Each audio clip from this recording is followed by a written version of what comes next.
This isn't just another podcast. We're crushing the taboos and we're rewriting the rules.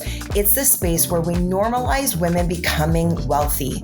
If you're done playing small and ready to become the CEO of your life and the architect of your future, then my girl, you're in the right room.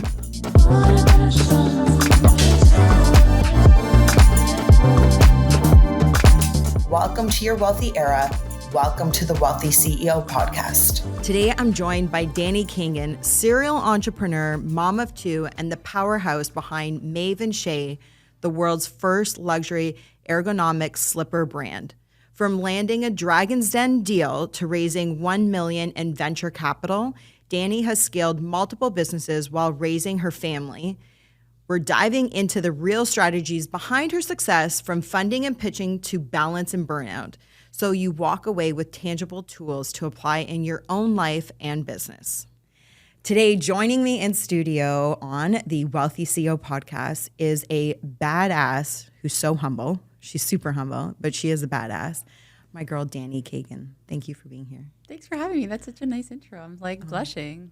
Well, I can't wait for everybody to hear your bio, which will be, well, they already actually heard it coming into this episode. Great. They know everything. Yeah, they know everything. But it is so good to have you here today, and I'm really excited to unpack your journey. Some of it I've been a part of. You have. You know, in the building of businesses and sitting on, once upon a time, on an advisory board for one of your companies. And so seeing like you growing multi-six-figure businesses and now a 7-figure e-commerce business, moving from events to e-commerce, which we'll get into. Let's start with, though, like a bit of the entrepreneurial bug, because you're still young. Oh, gosh, thank you. Well, you haven't even hit 40, right? Correct. Right. So like that, you're younger than me, and you've done so much in such a short period of time. And ever since I've known you, you've had this entrepreneurial passion, and you've been very driven, and that doesn't just happen. So take us back a little bit before we dive into what you've created. Well, it's so funny you say that, because the word entrepreneur wasn't a thing when I was younger. Mm-hmm. When people asked me, what do you want to be when you grow up? I didn't say entrepreneur. That wasn't even a word I knew. Right. And, you know, I knew that, you know, my dad in his 50s left his job and eventually became an entrepreneur, but I didn't realize that was like something in and of itself, like not just like owning a business, but it was like entrepreneurial. Like this whole concept didn't really exist in the way that it does today, which has been completely over glamorized in my opinion, but I can get to that later. Yeah. I think my story really begins when I was a teenager and I worked many jobs and predominantly was teaching dance. And I grew up dancing competitively, which is like a big part of my story as well. And I did a lot of different things, and I was really curious, and I loved, like, you know, creating like these cool community shows and putting on shows and events for people. And I did that in high school, and I remember putting on this really cool dance fashion show in high school, and I was like, this is really something I'm good at.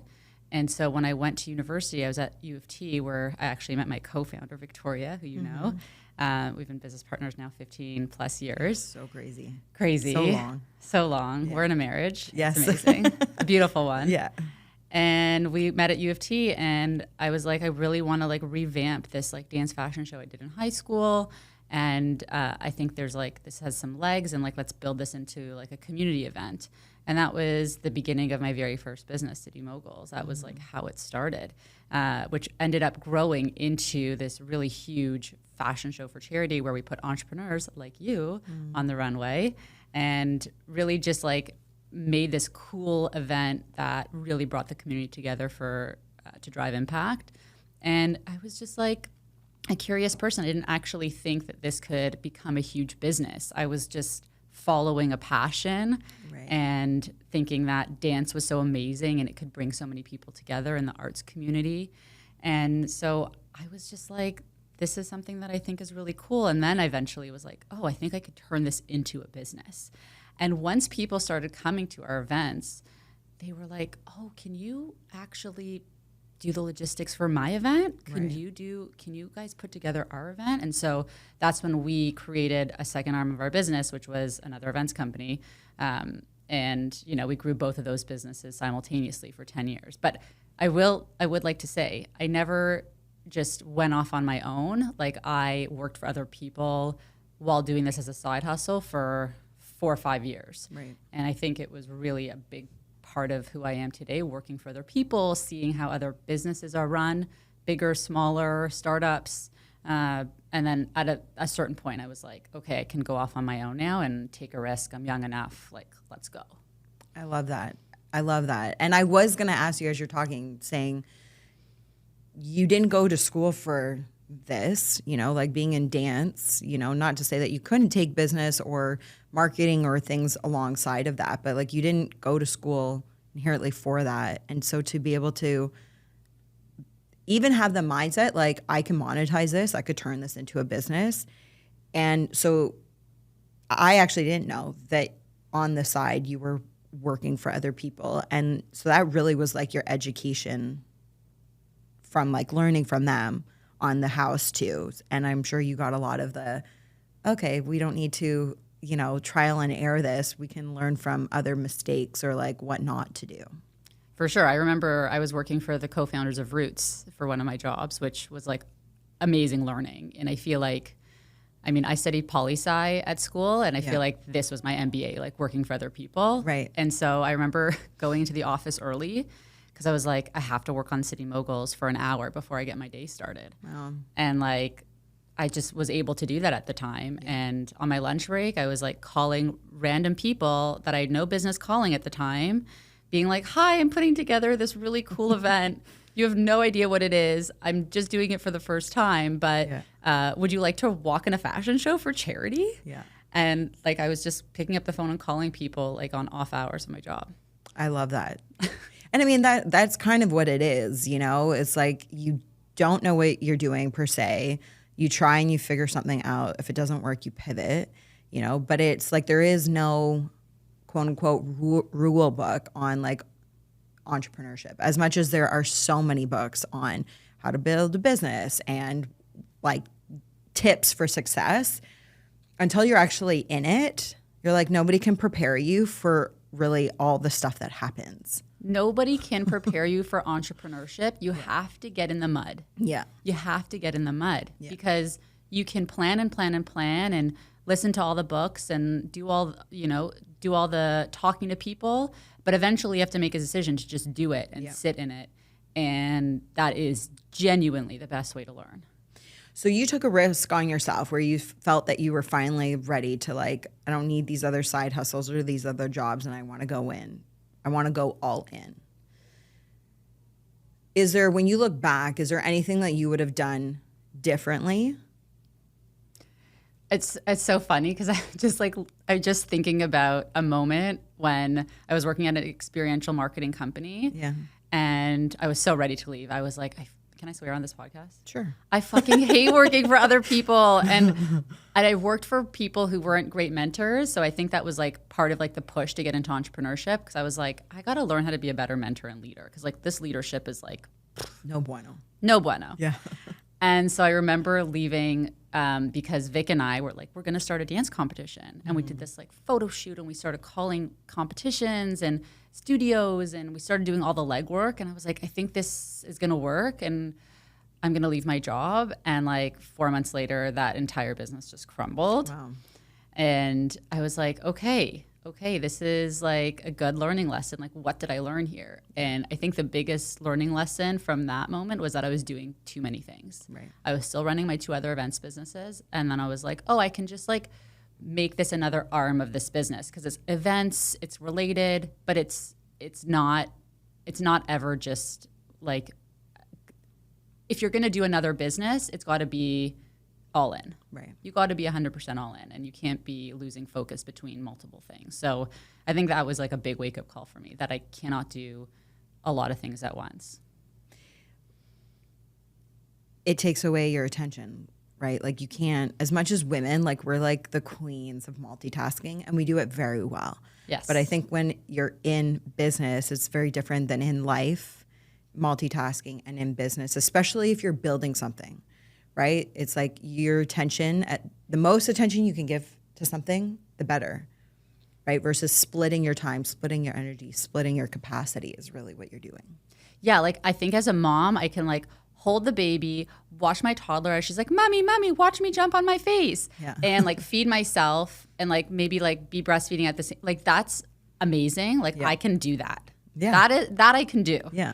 But in business, I find that when you are looking in too many directions and your focus is scattered, you can't really put 100% of your energy into the things that you're building. Right. And at a certain point, you have to decide, am I going to just put all my eggs into this basket and actually try it? And rather do that and fail than just keep coasting with multiple things at once. Yeah.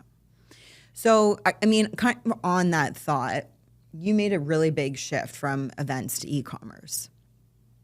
What was the reason that you made that pivot?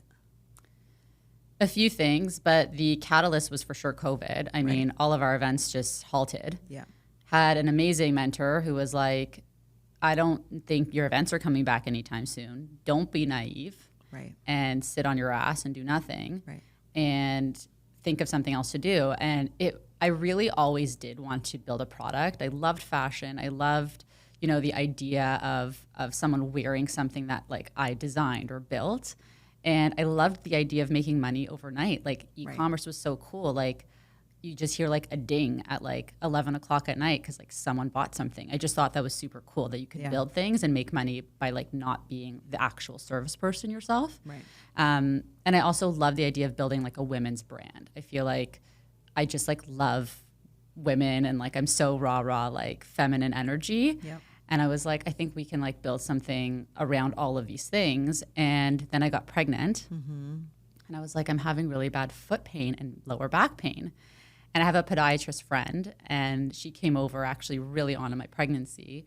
And she's like, I'm going to make you an orthotic. And I said, great. What am I going to put this in? Right. And she was like, you can put them in your running shoes. You can put them in, that's it. I was like, okay, I don't want to wear running shoes in my house all the time. Right. It's a global pandemic. I'm home so often. I'm pregnant. I don't want to wear running shoes all over my house. And she's like, well, I definitely recommend you wear something supportive at home because walking around your home in bare feet or socks or flat, shapeless slippers is really bad for your foot health and your back. And I thought, as an ex-dancer, I was like, oh gosh, I'm not used to not being barefoot, but like this is actually taking a toll on my body. Like I could really feel the hardwood like making an impact on my body. And so I was like, why don't you make me the orthotic and then I'll make like a slipper. Yeah. And that way I can wear the orthotics in something that's like cute and chic and cozy and versatile. Yeah. And she was like, that's really cool. And that was literally how Mave Chez started. I love that. And now you've taken that and it's this multi-million-dollar empire that's happening right now that you're building. You've been able to raise over $1 million of venture capital, which as a female founder has challenges, which I do want to dive into that with you. Before kind of doing that, because you decided to bring this out, birth this during COVID, which, as an optimist, and whenever you see a downturn in a market, it always breeds opportunity. Most people maybe would not necessarily think to launch a product, even though shoes are a necessity, but your product is a luxury item, and luxury is not a necessity for the vast majority of the world. It can be a standard that you don't want to like lower or compromise. But your average person is going to say that's a luxury item that I don't need.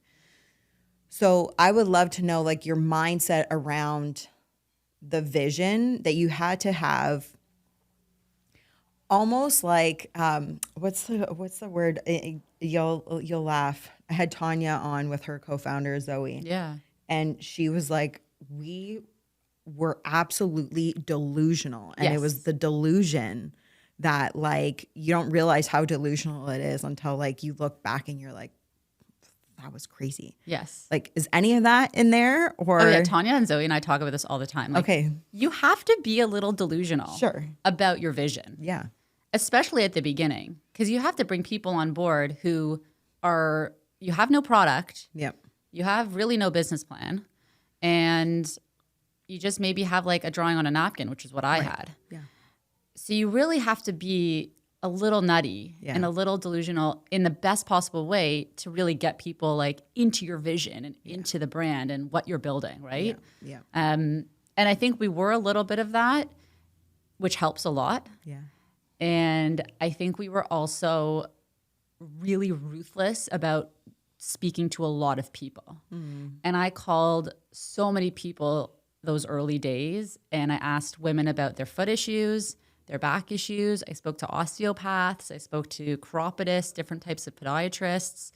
You know, I had a call with like so early on, I had a call with a random guy who made like actors and dress shoes for theater, just to like understand more about shoemaking, a YouTube shoemaking. Like there was so much that went into that at the beginning. And yes, I think that is like, you're a little delusional at that point because you're like, I'm building something from absolutely nothing, but I have like this grand vision. And the more people I spoke to, the more I was like, oh, I'm onto something. right, Like I didn't live in a vacuum where I was just like, I have this really good idea. I have a problem. I'm going to solve it for myself. I was like, I have this problem. Let's see who else has this issue. And I started becoming obsessed with it. And I was like, there are a few non-negotiables for me after I started learning about foot health. This needs to have arch support. There needs to be something washable about this insole. I can't make a slipper with shearling on the insole because it gets so gross and then you have to throw them out. Like these have to last longer. Yeah. I need something with a rubber outsole because it's really good for shock absorption for your knees and your hips. So like this is why I was like, oh, I can't make these cheap. I can't make these like just, you know, regular household item. This is going to be a premium product. It is going to be a bit more of like an affordable luxury price point because I have to make these like ergonomic so that there's actual health benefits for women. Because like the amount of people who have plantar fasciitis, mostly women, is insane. sure, And like the back problems and like the knee and hip issues. And a lot of it is because we walk around our homes barefoot. right. It's true. It's funny as you're saying that because all through my pregnancy, my body was great. Like I had no swelling. I barely put on any weight. You know, she was tiny. She came out 5 pounds, 14 ounces. So like there wasn't much that needed to like come on. And I worked out pretty much all the way up to about my 32nd week. And then I had her at 38 weeks. So, you know, pretty much like my full pregnancy, I was still like working out. And now postpartum, like I'm not able to move my body as much. I'm home like way more than I've ever been in my entire life. And I always say to my partner, I'm like, everything always aches. Like my feet are always so freaking sore, even though I do wear something in the house. And of course I have a pair of your Mave Chez. I do have a pair. I don't always wear them though. And as you're saying it, I'm like, maybe I should just, because I have other stuff that I like too, you know, like I have my other like. And you do have to switch it up, by the way. I think it's important for people to know that you have to switch up your footwear. Oh, okay. It's good for your feet to switch it up. Okay. Yeah. So at least I'm switching it up. Yeah. But I feel like I need to probably wear my Maves more than the switch up, if that makes sense, you know, because I'm going to try it because literally like my especially my right foot. Oh my God, I can't even tell you how much pain I'm in. So as you're saying that, I'm like, yeah, she's probably actually talking about me. That's probably me. Well, and this is the thing, like I learned really like through the years that it's a product that you didn't know you needed until you have it. And so like the amount of messages I get now where it's like, oh my God, I didn't realize like how much this would improve my lower back pain. Like, thank you so much. Like, oh my God, I love like how like my feet don't ache as much. Like this is like the actual health benefits that I wanted to create for people. Which ones do you have again? Do you have the Audrey loafer or the Maya Mule? I have, come on, hello. If I'm not wearing black, my other uniform is leopard print, like my water bottle. Your black leopard print. Yeah, my black leopard print, exactly. Yeah. Yes. Okay. So you have the Mayas and leopard, I feel like. And like they're going to wear them a bit more often and see if it helps with your foot aches. Yeah, I'm going to. I'll report on Instagram. Okay. Thank you. Yeah, of course. Yeah. One of the things, Dani, you said that I think is really important, regardless of, if you're thinking about starting a business or wanting to try something, is if you can solve a problem and a pain point for somebody.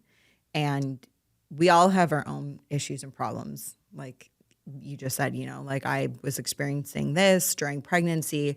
But one of the things that you said is so wise is like you went out and did the research to see are other people having problems, like, and what is the real issue.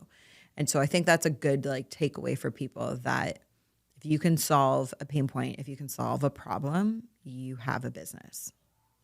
I think so too. And I think part of the journey has to be, yes, going out and doing the research and calling the people and being aggressive about it and a little obsessed about it. Yeah. And building your business at the same time. Yeah. Because what happens is that you can get lost in all of the research and then you have too many options of what you want to do. So if you build at the same time as doing the research, like you build as you grow together, right. A lot more good will come out of it. You'll get there faster. I think that's also really wise, because most people spend all of the time in the collecting phase of like doing the courses and listening to the podcast and all of the, the self-help stuff around being ready. And it's like that principle, you're never going to be ready. It's like you just need to start and then adjust and pivot along the way. And so as you're saying that, that's like what the parallel is for me. And I think there's a lot of wisdom in that, Yeah, and I do those things too. Like I love the self-help stuff. Like I listen to the podcast, I read the books. Like I do all of that stuff and like all the high performance stuff and, habit stacking, like learning about all the stuff and consuming it. And you will get a golden nugget here or there, but staying in that zone and not getting into the actual work, which is the hardest part, is what will hold you back. Totally. Yeah, well, you need to take action. Otherwise, you should just get a PhD in the research. That's right? it. That's it. So I would love to just talk about Dragon's Den, because you were on it. That's a little nerve-wracking. For the record, if you haven't seen it, obviously you can Google it, that Dani and Victoria were on Dragon's Den. But which sharks were you guys in front of? The dragons at the time were Michelle Romanow, Arlene Dickinson, and Vince. Who else was there? Wes Hall, Manjeet was on it. I think, and I was really hoping Robert was going to be on it, and he wasn't there that day for filming. And I was like, damn it. So I think he's like the coolest, and I would have loved to pitch in front of him. But it was an amazing experience overall. We had a bit of a different experience than most people because we were put on a standby list. Okay. And so a lot of people, after the audition, they go through the whole process and they get a time slot, so they can actually like prep for their episode beforehand. And ours was a bit of a unique journey where Dragon's Den actually called us and they were like, we heard about Mave Chez. We think you guys would be really great for the show. Please send an audition tape.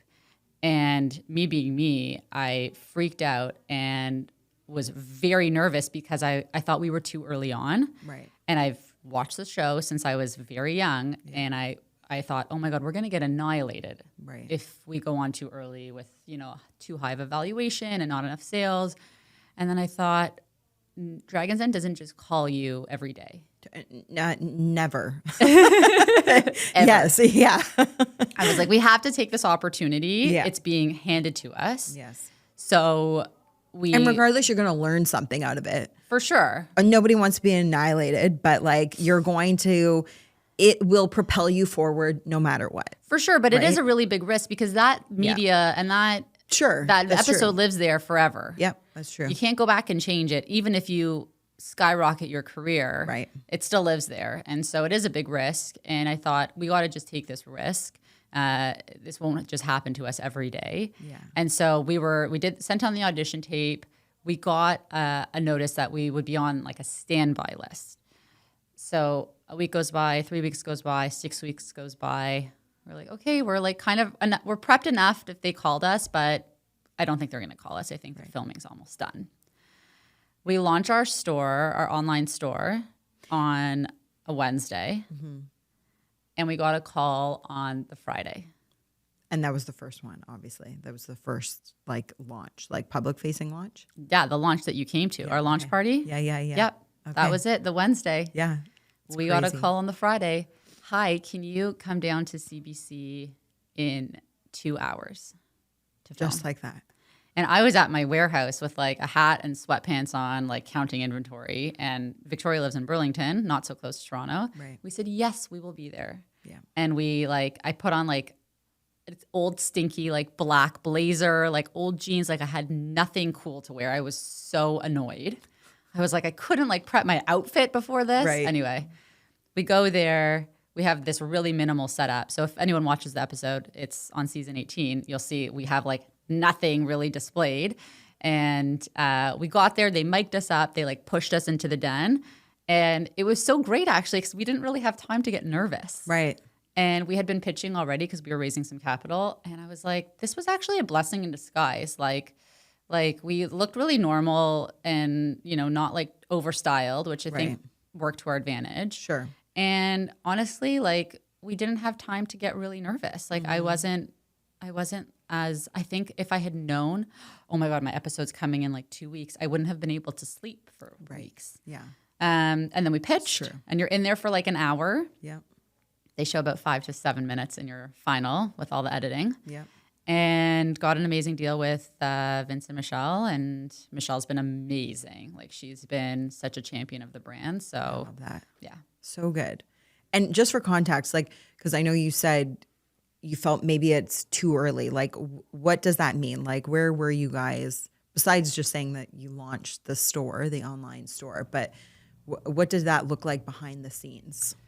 So we had launched through a Kickstarter campaign, and I highly recommend always launching through some sort of pre-orders or crowdfunding or something, because what it does is it allows you to build your community before you actually go to market. Right. And so that's exactly what we did. We were building up our email list, we were building up the community, and then we launched on Kickstarter, rallied our whole community to, get slippers, and totally exceeded what we thought we were going to do. Like in the first 12 hours, we hit our fundraising goal. I think we put like 15K or something there, and we completely exceeded it. And so we did about 50K on Kickstarter, and that was really like the beginning of our journey. So when we got to Dragon's Den, we had that to show for us, and then some other sales that like came through our amazing launch event. But that was really all we had to show for. Right. Like we didn't have these fancy like marketing campaigns yet. We didn't have a business plan. We were just really, really early on. And that's what I mean. Like you just go in and hope for the best. So I would think no, but I might be really wrong. This is why I want to ask. Had you done a first round of seed funding at that point? We had raised, this is like, I have to really think about timelines here. We had raised some, like a friends, family, angels round. We were in the midst of that. Okay. We were like in the middle of that raise. Right. Okay. Yeah. And what was that raise hoping to achieve? We were going to raise $1 million from family and friends on like pre-seed. Yeah. Yeah. Okay. Yeah. So you had a bit of that to be able to speak. Yes. Yeah. Totally. Yeah, we already. I think I remember in the den. They didn't air this, but I think we said something like, "Oh, we have to like talk to our investors about this." Okay. Yeah. Yeah. About the deal. Yeah. Which is cool. Which is super cool. Yeah. And they both were like, "Yeah." I mean, before we even went on, when we told them, our two like bigger investors were like, "Yes, cool. Go ahead." Yeah. Which is great. Yeah. Yeah. And so do you feel that you took the risk? Obviously, there was an opportunity. You took the risk to go on. You secured 2 dragons. Do you feel that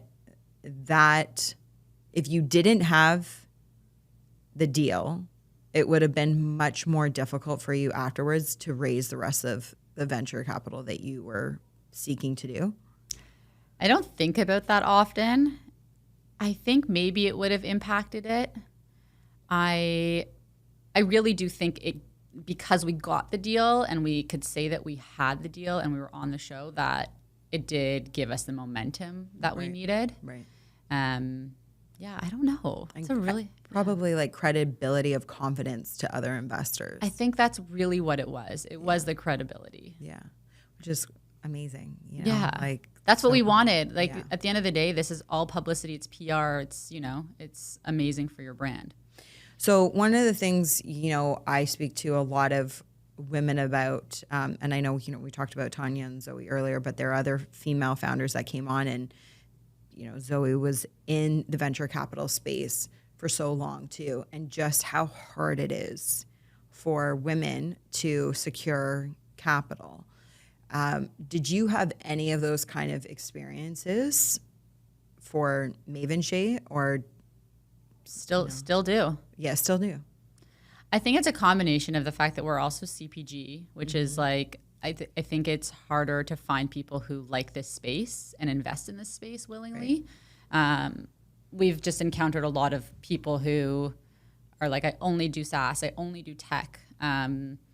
So I think it's like hard to gauge, is this like a CPG problem? Is this a women thing? Is it both? Is it, there's like a lot of different factors, but I definitely think that we're on a different journey, especially as women building families. And I think you have to find investors that understand this journey, because we're going to build slower, we're going to build differently, we're going to be more impact driven. Yeah.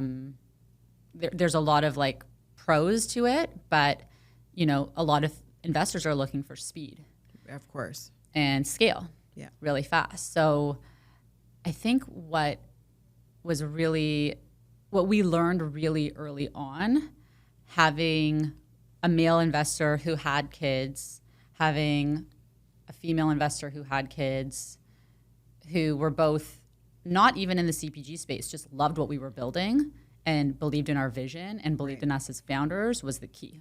Right. And we do get some backlash sometimes. Someone will say, come on, guys, you're moving slow. And I'm like, we're moving slow? I'm hustling over here. Yeah. Got the baby on the boob, out of market, selling slippers. Yeah. Shame on you. Yeah, literally. And you know what? That's just like the stuff that you have to brush off and be like, this is how I'm building this. And I bring people into this family now very strategically. And you have to be on the journey with us, because we're not going to build like some 20-year-old who has nothing to lose and can jump on a plane and in a second, in a heartbeat. It's different, and I think, but it's also like a beautiful journey, and it's like a beautiful journey to be on. So we're definitely really strategic. Did I even answer what did you even ask me? No, you are. No, okay.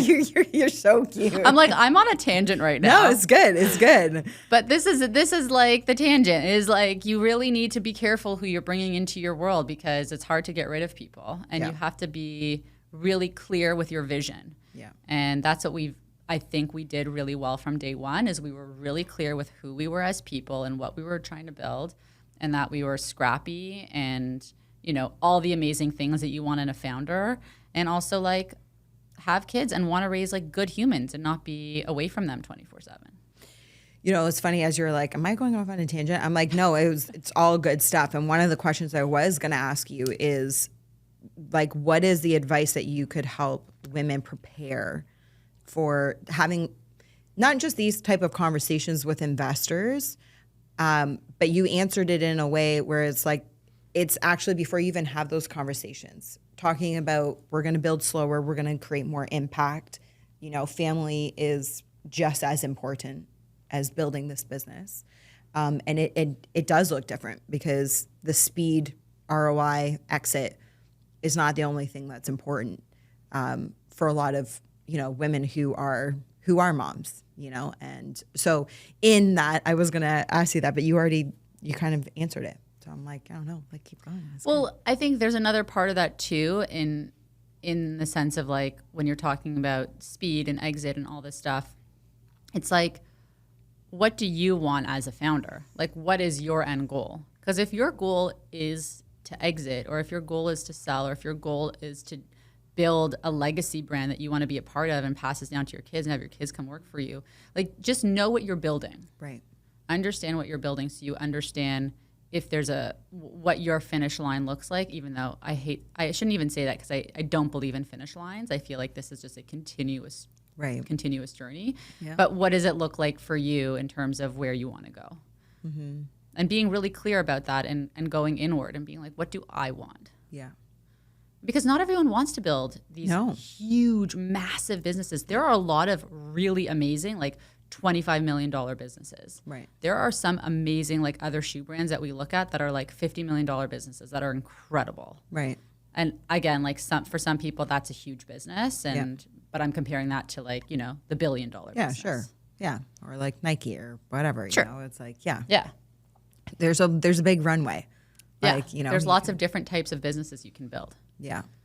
And I think too, giving yourself permission that your vision can also change down the road as well. Yes. Right? Like, especially when I think of you and like your journey, like I said at the beginning of our conversation today, I met you when you were in your 20s, I guess, right? Yeah, my early 20s. Yeah, early 20s, like building, you know, City Moguls, and like you went from events to e-commerce, and just even that, it's like the evolution is always taking place, you know, and then it's following your intuition of being like, events, COVID happened. I'm sure there's some burnout there as well. Like events are like, I mean, I know with Freedom, like I would look at what you guys were doing in a year and I'm like, I do like one massive event in the year. I'm like, I needed a vacation for 4 weeks. Yeah. I am wiped, you know, from doing our events. And you guys were putting them on all the time.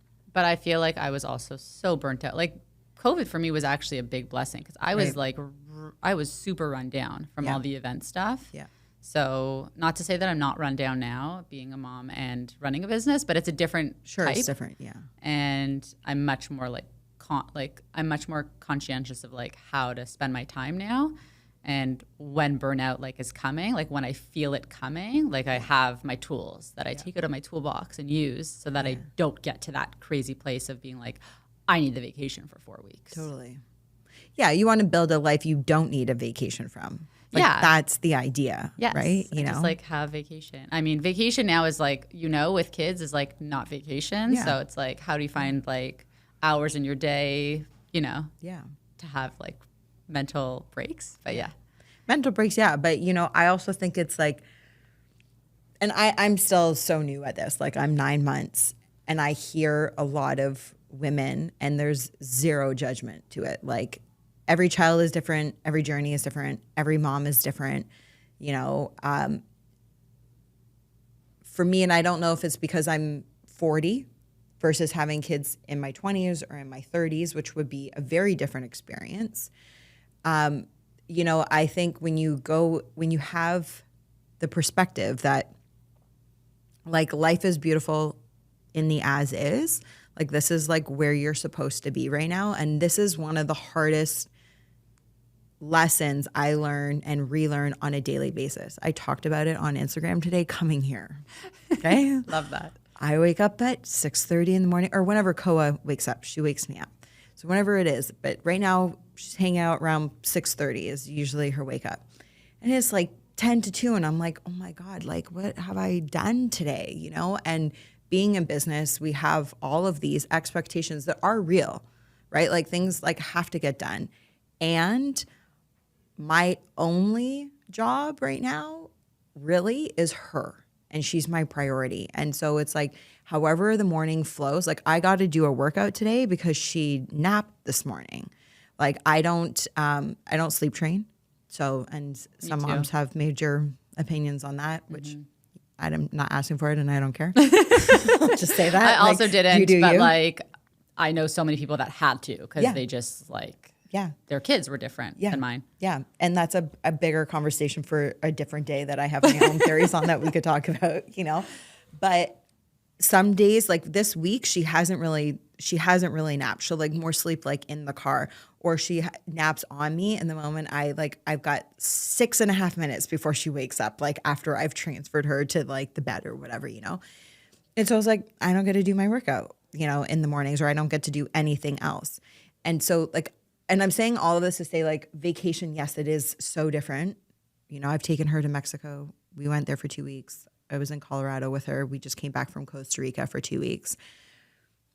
And it is different, but when you realize that it's not meant to be the same, and I think that's the hardest part, is like you've had the freedom, and even adding one more, right? It's like, oh my God, you adjust to like having one child and now it's two, and life is crazier and is busier and is needier, like all of the things. All of the things.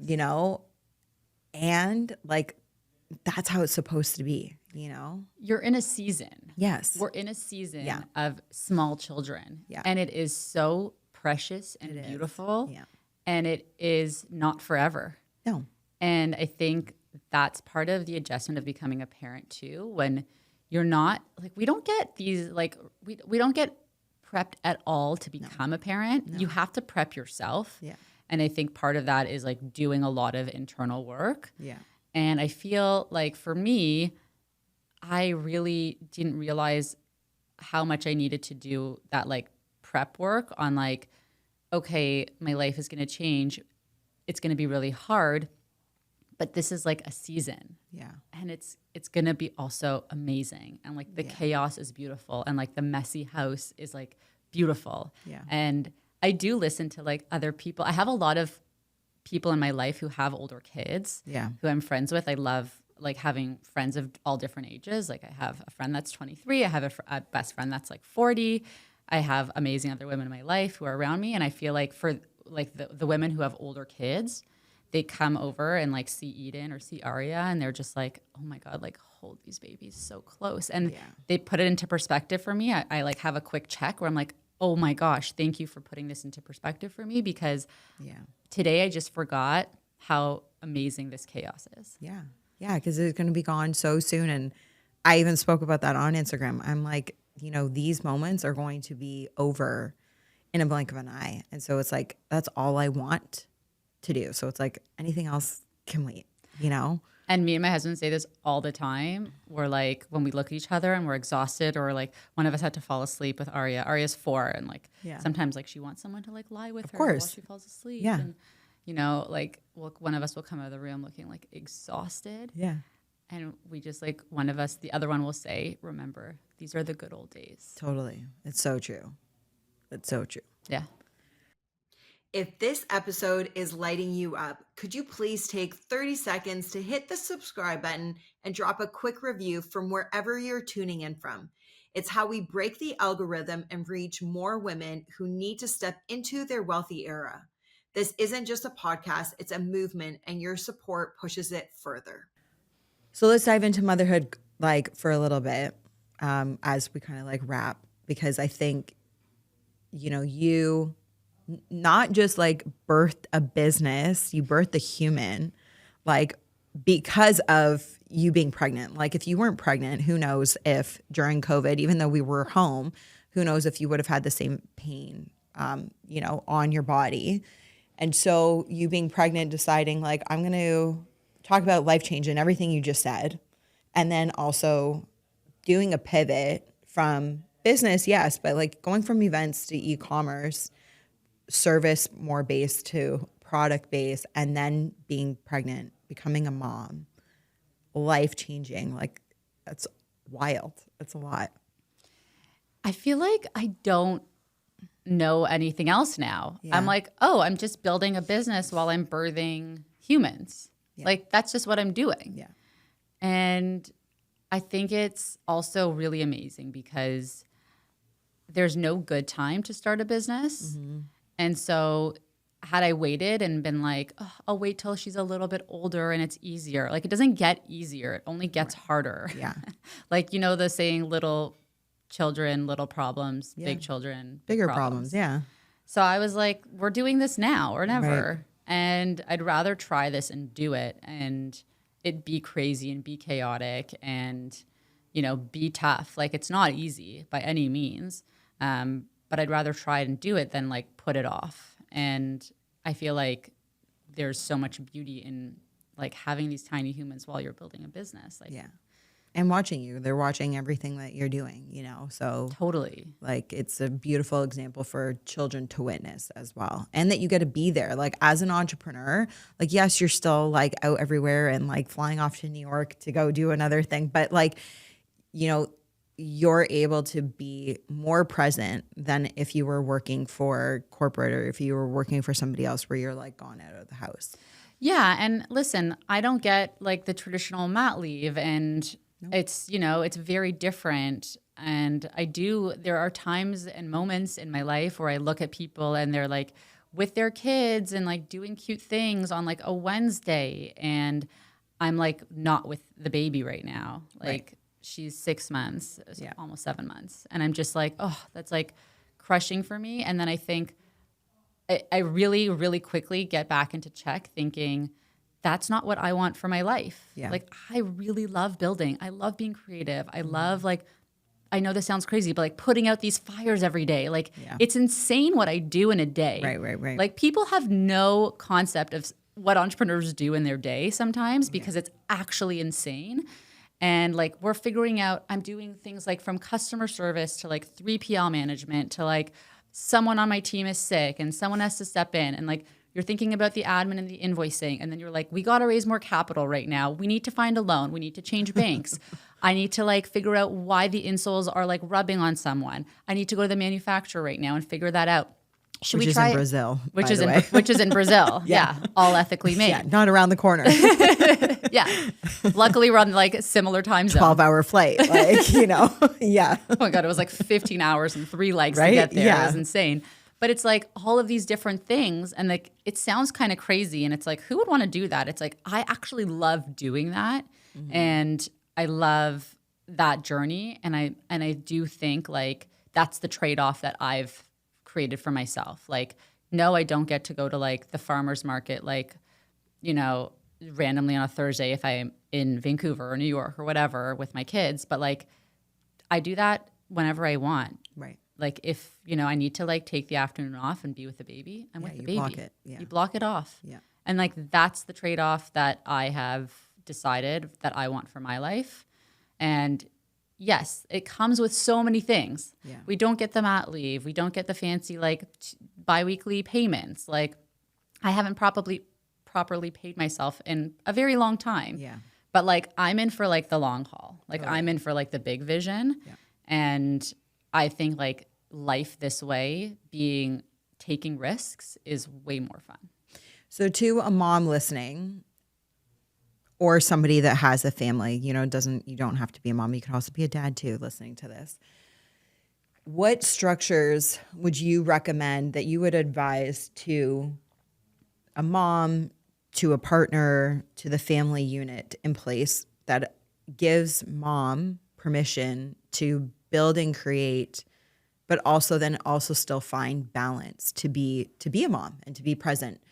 Because that juggle can be very challenging. And so I'd love to hear from you, like what structure or what supports have been like non-negotiables for you in order to stay focused on the vision.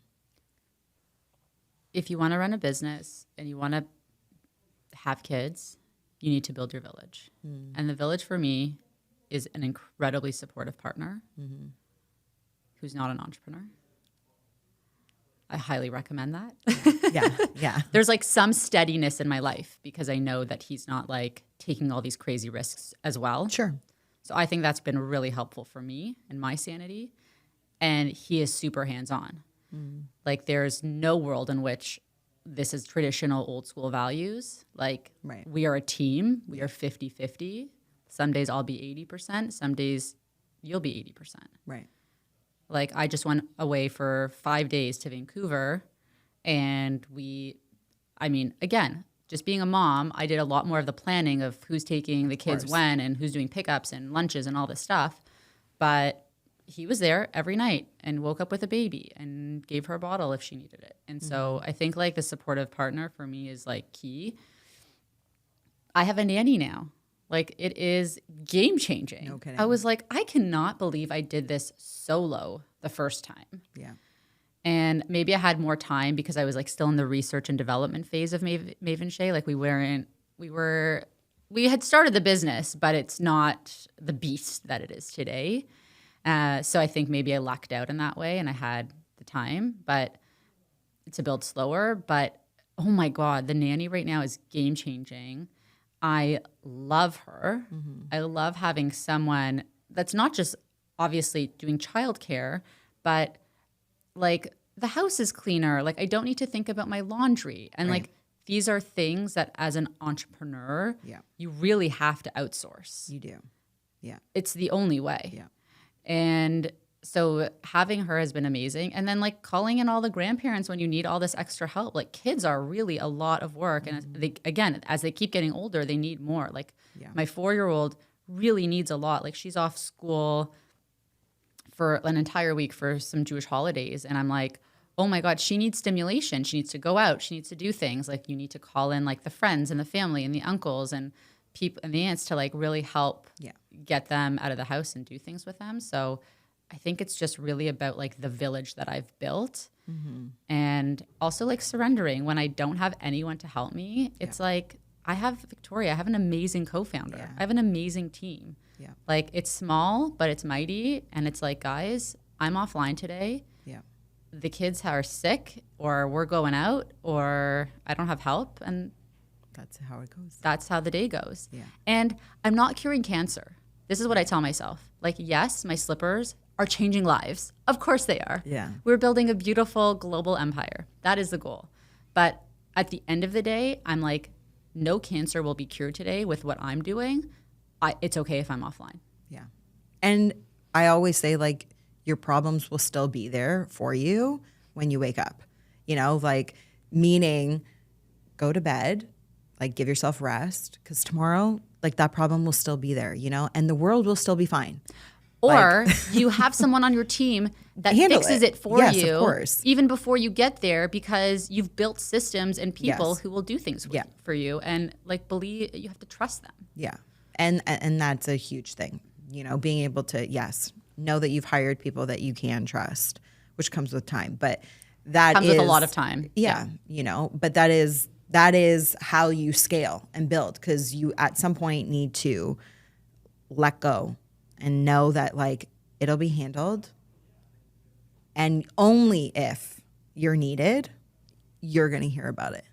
Yeah. And this is the thing, like when you're like at a certain level, and actually this is at any level, you have to be working on like the really big things. You have to be working on the big fish. Yeah. And so sometimes you do get bogged down in like those little things, like the admin things I was talking about, and these little fires that you have to put out. And yes, like again, you have to do all of these things and wear all these hats as an entrepreneur, but at a certain point, you have to dedicate your time, which is very limited as a mother. Yeah. And as a busy mother, you have to dedicate this small amount of time that you have to like the big fish. Yeah. And it's like, if you don't focus on that, you're just going to be doing admin work all day. Yeah. Which isn't your zone of genius. Like that's not where you're supposed to be anyways. Yes. And it's that saying of working on your business, not in your business. Right. That's like it. When you're at that point, like that's what you need to be doing. Yeah. The book that like changed everything for me was 10X is better than 2X. Totally. And it's easier. Yeah. Actually. I mean, I find it really hard sometimes because like you kind of get like roped into doing some of those 2X things sometimes, and they're like easier to do sometimes. Mm-hmm. And I find that I have to constantly remind myself, like, is this 2X work or is this 10X work? Yeah. And it's just like that perspective and that reminder to yourself. Are you working at this like small level or like, are you playing big right now? Yeah. But I mean, that's great that you consciously are asking yourself that. Yeah, but I get sucked in like everyone else to like the little like shitty work and like the janitor work. I said today on a call, like, I am the CEO and I'm the janitor. Right. And like, you have to be both. Sure. Yeah. There's no question about it. Yeah. but can you be the CEO more than you are the janitor? Yeah. And never be afraid to be the janitor. And there should never, ever be anything that is like beneath you as a founder. 100%. Well, and also too, like you have to know every inch of your business. And so that's the only way that you're going to be able to do it. And as a leader, you are the greatest server. Like that's how I believe anyways. You know, like you're there to serve, and that's becomes the greatest leader. And you can't do that if you're not willing to pick up the mop and be the janitor. Yes. You literally can't. You have to be willing to pick up the mop and be the janitor. Yeah. And as long as you're willing to do that, then you can continue doing all that 10x work.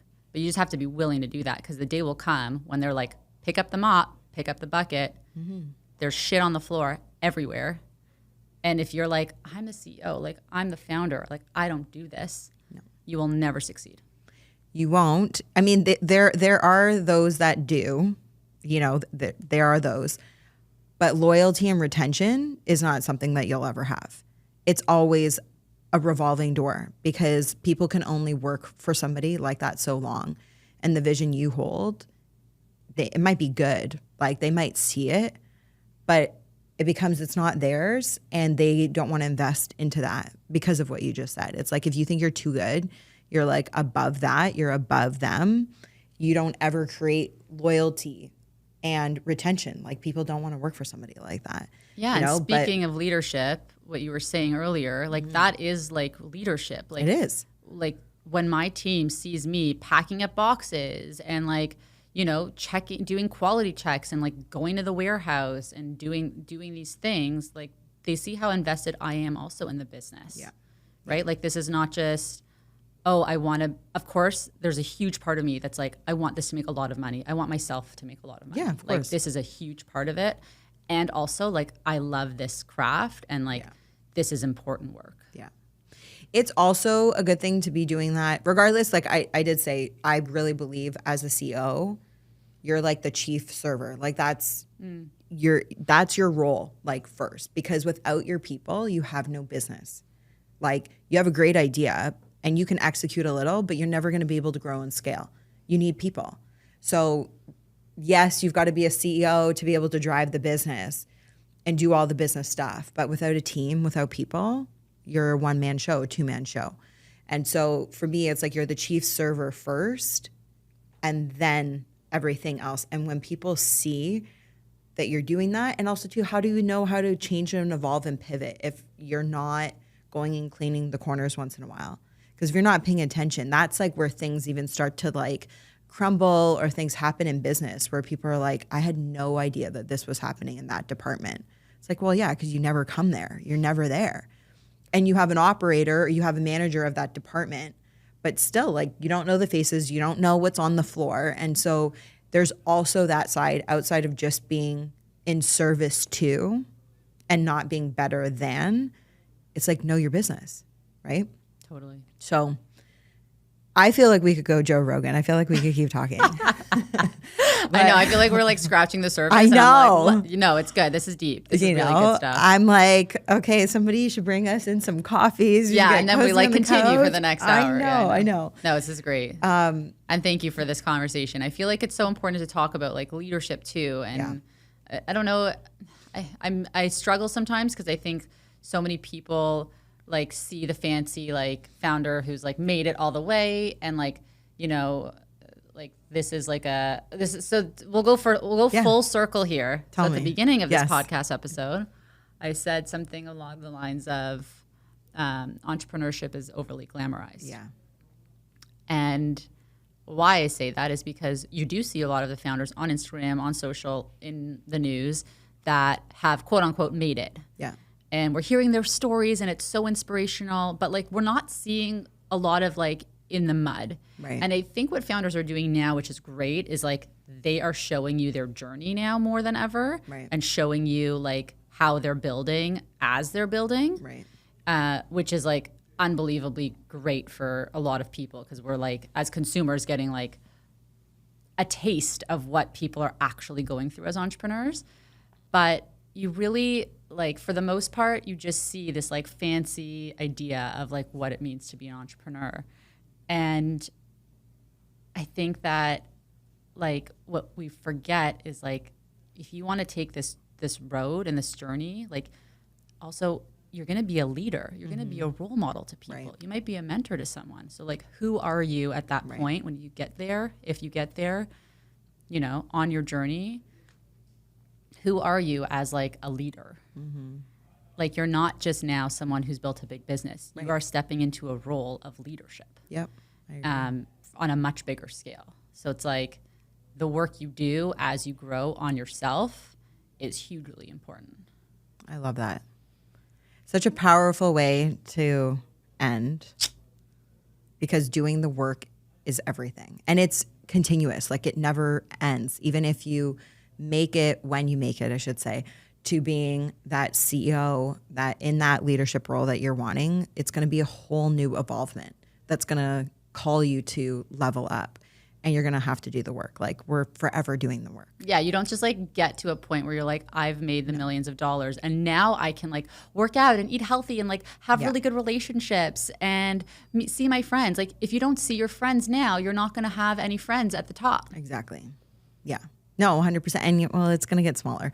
But it gets a lot smaller, which is fine. But like deeper and like deep relationships. And I'm really, really about deep relationships. Like, if there's one thing to like leave this on, it's like the relationships I'm building while I'm building this business are so beautiful and they are so deep. And like, if that's not what this is about, I don't know what it's about.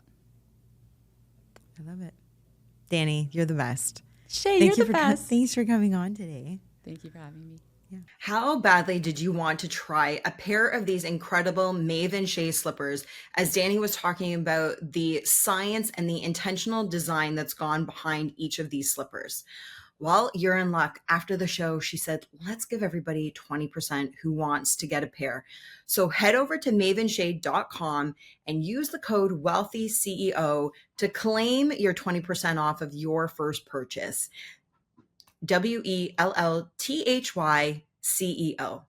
And of course, if something in this conversation today landed, gave you an aha moment or a shift you needed, I would love to hear from you. Tag me on Instagram and let me know what resonated, what landed for you. Of course, share this conversation as well with a woman who needs to hear this.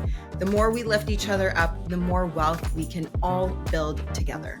If something in today's episode resonated with you or sparked a shift, tag me on IG or send me a DM. I genuinely love hearing what lands for you. And if it spoke to you, share it or leave a quick review. It helps more women find this show and step into their own wealthy era. Until next time, lead with purpose, live with intention, and stay wealthy.